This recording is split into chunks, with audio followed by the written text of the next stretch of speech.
So ayun nga po, update po natin sa EDSI mga kalingap. Yan po ang ating pag-uusapan ngayong gabi mga kalingap. So bago nga po natin ipagpatuloy yan mga kalingap, wag po muna natin kalimutan na suportahan ang founder ng Kalingap at nag-iisang ama ng Kalingap na si Kuya Bal Santos Matubang at Kalingap Prab. Sa araw-araw po nilang pagtulong ating suportahan para mas marami pa po silang matulungan, lalong-lalo na po ang mga nangangailangan. Ganon rin po ang kanilang may bahay na si Ate Edna Vlogs at Jackie Tapia. Patuloy po natin suportahan mga kalingap. At kung bago lang po kayo sa aking YouTube channel ay huwag nyo pong kalimutan na mag-subscribe at pakipindot na rin po ang notification bell para lagi po kayong updated sa aking video. Ano nga po ba ang update sa EDSI mga kalingap? So mga kalingap, nagpasyal lang nga po sila sa Disneyland. Yan po ang isa sa mga plano ni Biancy na mapuntahan ang Disneyland mga kalingap, at talagang nag-enjoy na nga po dito si Biancy dahil di nga po siya makapaniwala na yung pinapangarap po niya noon natupad na nga po, at hindi lamang po sa Disneyland ang napuntahan niya mga kalingap, kahit nga rin po yung mga sikat na magagandang tanawin at mga lugar sa Hong Kong napasyalan niya nga po mga kalingap. So sa madaling salita nga higit pa sa pinapangarap niya noon, kaya labis-labis nga po ang saya nitong si Biancy mga kalingap.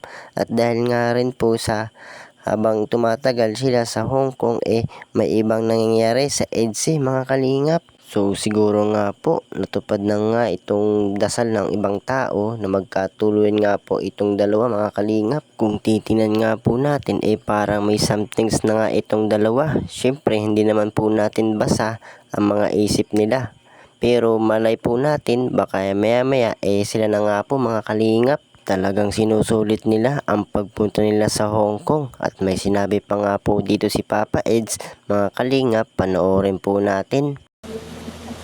Kahit saan, basta kasama ka, maganda. Ito, kung wala ka siguro, baka hindi pa masyado ma-enjoy ito. Totoo yun. Naalala ko tuloy yung sa Enchanted Kingdom. Oo nga, no? Maganda din yun, pero mas maganda talaga ito.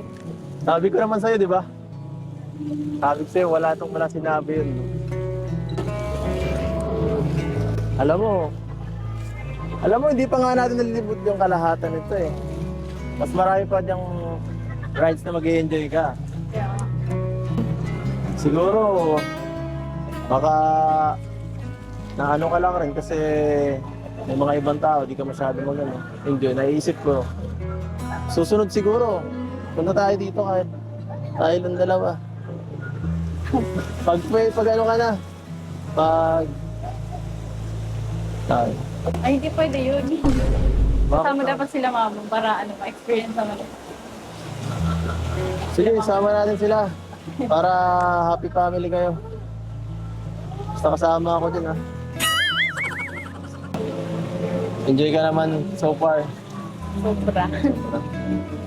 At ayun na nga po mga kalingap, hindi pa nga po sila nakauwi. Gusto na nga agad po bumalik itong si Papa Eds, at gusto pa nga po niya sila lang dalawa. Siyempre sa sinabi po ni Papa Eds, napaisip agad itong si Biancy na kung babalik nga rin po sila sa Hong Kong gusto niya isama ang kanyang pamilya mga kalingap.